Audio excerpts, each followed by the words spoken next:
Oke baik, assalamualaikum warahmatullahi wabarakatuh teman-teman. Terima kasih telah mengklik video ini. Selamat datang di Teman Cerita Channel. Apa kabar teman-teman semua? Semoga teman-teman semua dalam keadaan yang sehat walafiat. Dan untuk teman-teman yang baru datang nih, atau teman-teman yang baru bergabung di channel ini, admin ucapin selamat datang. Oke baik teman-teman, kali ini kita akan membahas tentang sebuah peristiwa yang sangat-sangat kelam yang pernah terjadi di Indonesia, yang dimana banyak sekali ditemukan korban-korban penembakan di jalan raya, perkebunan dengan ciri-ciri yang sama. Peristiwa ini dikenal dengan peristiwa Petrus atau penembak misterius yang terjadi di tahun 1983 sampai tahun 1986. Mau tahu sejarahnya? Untuk itu kita masuk ke dalam pembahasannya. Untuk teman-teman yang mau subscribe, mohon untuk subscribe dan nyalakan tombol loncengnya agar teman-teman bisa mendapatkan info terbaru dari Teman Cerita.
Petrus merupakan pembasmi kejahatan yang efektif karena mampu membawa efek jerah yang luar biasa kepada para pelaku kejahatan maupun pembelajaran kepada masyarakat.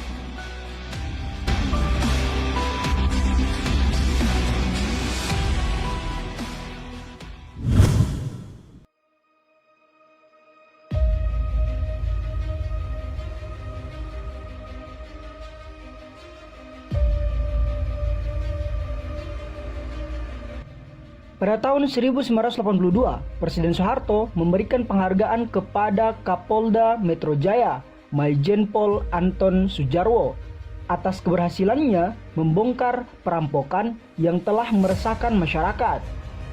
Kemudian pada bulan Maret tahun 1982, saat rapat pimpinan ABRI, Presiden Soeharto menyampaikan pidatonya dengan meminta kepada polisi dan ABRI untuk mengambil alih langkah-langkah dalam pemberantasan yang efektif untuk menekan angka kriminalitas. Pidato yang sama juga disampaikan oleh Soeharto pada tanggal 16 Agustus tahun 1982 di depan perwakilan rakyat. Permintaan Presiden Soeharto ini disambut baik oleh Pangkop Kamtib Laksamana Sudomo ketika dalam rapat koordinasi dengan Pangdam Jaya, Kapolri, Kapolda Metro Jaya, dan Wakil Gubernur DKI Jakarta di markas Kondam Metro Jaya pada tanggal 19 Januari tahun 1983. Akhirnya, untuk membasmi tindakan kriminalitas yang meresahkan masyarakat, diputuskanlah untuk melakukan operasi celurit di Jakarta. Operasi ini kemudian dikenal dengan Operasi Pemberantasan Kriminal atau OPK. Langkah ini kemudian diikuti oleh kepolisian dan ABRI di berbagai kota dan provinsi lainnya. Sehingga pada sepanjang tahun 1983 hingga tahun 1985 banyak terjadi penembakan yang misterius.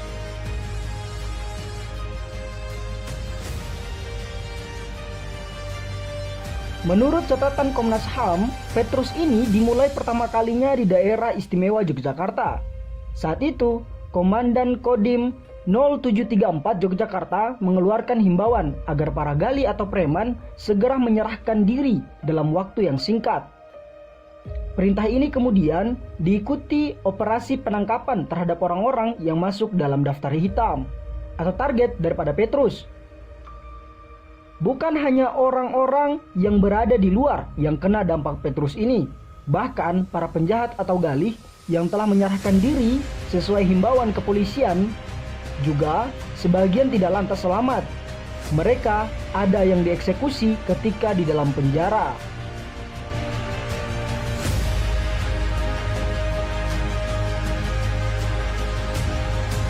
Kejadian atau teror yang menargetkan ratusan bahkan ribuan orang ini dialami langsung oleh Bati Mulyono. Bati merupakan ketua dari organisasi Fajar Menyingsing, sebuah yayasan yang menaungi ribuan preman dan mantan narapidana di kawasan Jawa Tengah dan Yogyakarta di tahun 1980-an. Bati juga merupakan orang yang dekat dengan para pejabat tinggi waktu itu. Salah satunya adalah Gubernur Jawa Tengah. Ketika peristiwa Petrus ini terjadi dan banyak ditemukan korban di mana-mana, Bati pun memutuskan untuk bersembunyi di Gunung Lawu untuk menghindari penangkapan dan penembakan terhadap dirinya. Karena di mana walaupun dia dekat dengan para pejabat tinggi waktu itu, Bati tidak akan terlepas dari daftar hitam mengenai dirinya yang sebagai orang kriminal.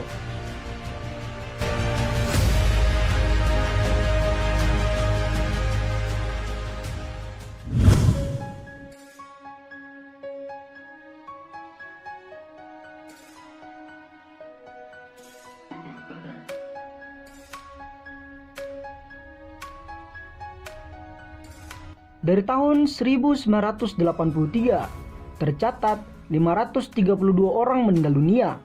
367 orang diantaranya meninggal dunia akibat muntahan peluru.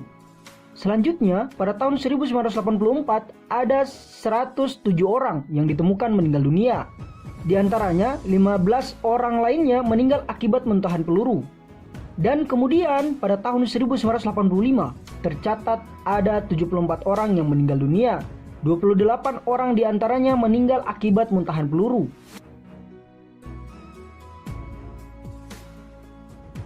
Para korban Petrus sendiri saat ditemukan masyarakat berada dalam kondisi yang dimana tangan dan lehernya terikat. Kebanyakan juga korban dimasukkan ke dalam karung yang ditinggal di pinggir jalan, di depan rumah warga, di sungai, kebun, dan juga hutan. Pola pengambilan korban dengan cara diculik oleh orang yang tidak dikenal atau dijemput oleh aparat keamanan.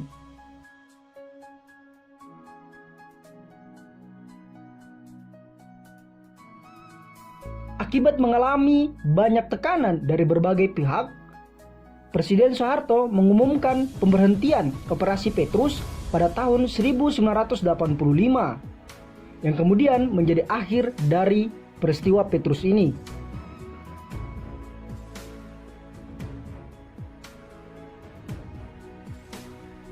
Dan itulah peristiwa Petrus yang terjadi di tahun 1983 sampai tahun 1985. Terima kasih telah mengklik video ini atau menonton video ini. Sampai jumpa di konten selanjutnya. Thank you.